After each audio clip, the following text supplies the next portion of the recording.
এর থেকে বুঝে নেবেন আমরা কোনো সবাই বসলে সবসময় ভালো ভালো কথা বলি, কিন্তু আমরাই যে সকল অপকর্মের সাথে প্রত্যক্ষ পরোক্ষভাবে জড়িত থাকি সেটাকে ঢাকা দেওয়ার জন্য আরো সুন্দর করে কথা বলি।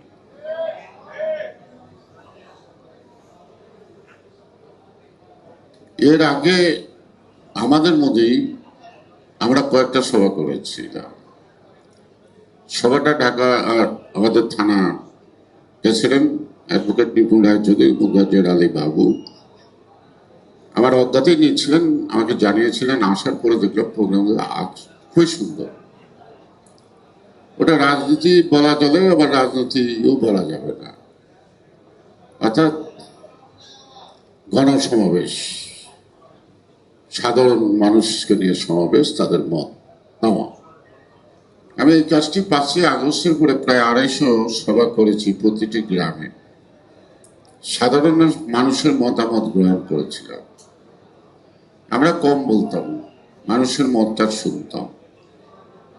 অর্থাৎ ঘোড়ার খবরটা না জানলে আমি সমাজকে পরিবর্তন করতে পারবো না।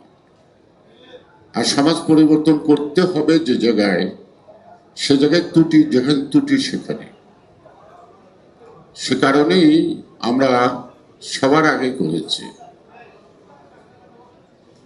আমার দলের সব লোক ভালো, এই কথা আমি বিশ্বাস করি না। আবার সব লোক খারাপ তাও না। কিছু খারাপ লোক যদি না থাকতো তাহলে গত নির্বাচনে আমরা এই ভোটে জয়লাভ করার কথা না। আমি যত ভোটে জয়লাভ করছি, প্রতিদ্বন্দ্বী পার্টিও অতটুকু ভোট পাওয়ার ছিল না।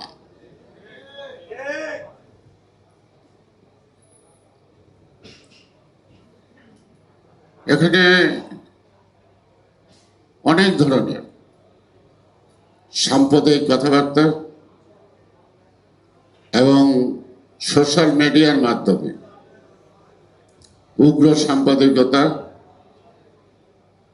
অতিমাত্রায় গোপনে অর্থ বিতরণ, বিকাশ নাম্বার সংগ্রহ,